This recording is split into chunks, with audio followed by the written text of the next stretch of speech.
Howdy folks, and welcome back to Bridgetown Abridged. I remember distinctly when I first heard of Portland. I had just moved west from Massachusetts as a kid, and someone I met said that they were from Portland. And I said, oh, I'm from the East Coast too.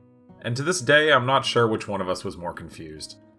But point being, there was already a famous Portland in America at the time of our city's founding, which begs the question, how exactly did Portland get its name? How and when was the city of Portland founded?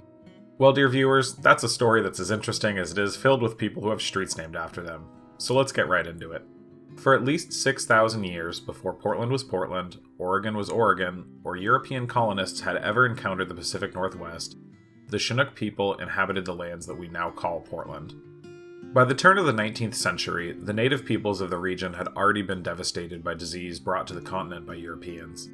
These diseases likely killed up to 50% of the existing population of the peoples living in the Pacific Northwest.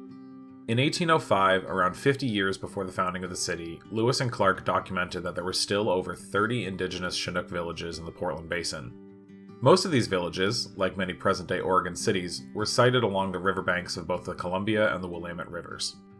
In the time between when Lewis and Clark arrived in 1805 and the 1820s and 30s when Europeans began colonizing the area, seasonal fevers, malaria, and other diseases decimated the populations of the native peoples to the point where the majority of these villages collapsed and were abandoned. By 1835, there was likely only one Chinook village left in the modern boundaries of Portland. The area that would be the future site of downtown Portland was known by the early white colonists as the Clearing, so called because it had been cleared of underbrush and some trees by the Chinook. By this time, it was being used by travelers going between Fort Vancouver, built in 1824, and Oregon City, founded in 1829, which by then was the most populated town in Oregon. A title that it still holds to... Wow, way to blow a lead, guys. Around 1840, John Couch, a sea captain from Massachusetts, noted the promise of the clearing to accommodate larger seafaring vessels than nearby Oregon City, which was too shallow to accommodate such vessels. In 1843, Tennessee pioneer William Overton, along with Asa Lovejoy of Boston, Massachusetts, filed a 640-acre land claim encompassing the clearing, along with the nearby waterfront and the timberland behind it. Legend says that Overton had the rights but needed Lovejoy to pay the 25-cent filing fee for the paperwork. In Portland today, you might be surprised to know that you in fact cannot trade a quarter for 320 acres worth of land in downtown Portland. They spent the winter on the site, but after a destructive flood, Overton ended up selling his part of the claim to Francis Pettygrove just less than a year later in 1844 for $50. He used this in part to pay Asa Lovejoy for the $60 worth of supplies and improvements to the lot that Overton owed him for. Overton then left for Texas and was never heard from again. No, like seriously, no one actually knows what happened to him. These things happened in the 1840s. As more white colonists began arriving along the Oregon Trail, Lovejoy and Pettygrove seized upon the opportunity and began to fill their claim with houses, a store, a dock, possibly a warehouse, and likely a tavern. Before long, they realized that their burgeoning metropolis required a name. One fateful night, Pettygrove and Lovejoy attended a dinner party believed to be at the Ermatinger House on 6th Street in Oregon City. So named because it was owned by Francis Ermatinger of the Hudson's Bay Company fame. Ermatinger. Ermatinger.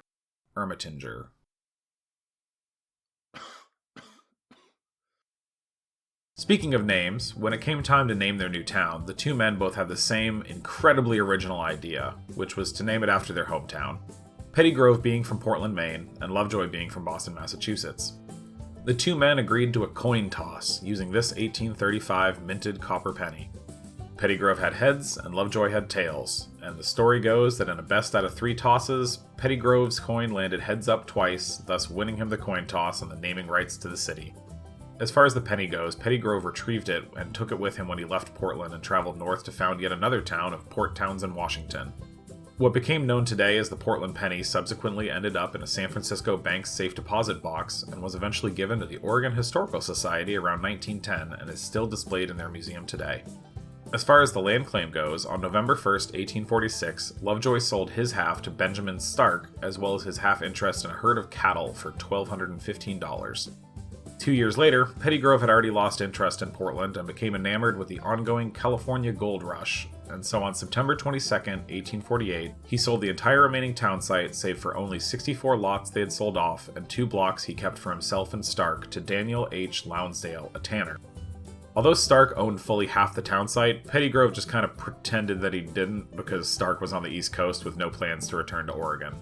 And then finally, a few more years later, Portland was officially incorporated as a city on February 8, 1851.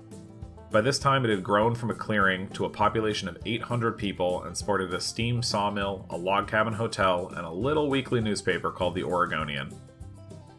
So there you have it. That's the story of how Portland was founded and how it got its name. I hope you enjoyed the video, and I would love it if you gave it a like, left a comment, or shared it with somebody. And for more videos on Portland and the Pacific Northwest, please subscribe to my channel. Other than that, I just wanted to say thanks, and I hope you have a lovely day. Ermitinger. Ermitinger. Ermutinger. Ermitinger. Ermitinger. Ermatinger. Ermatinger.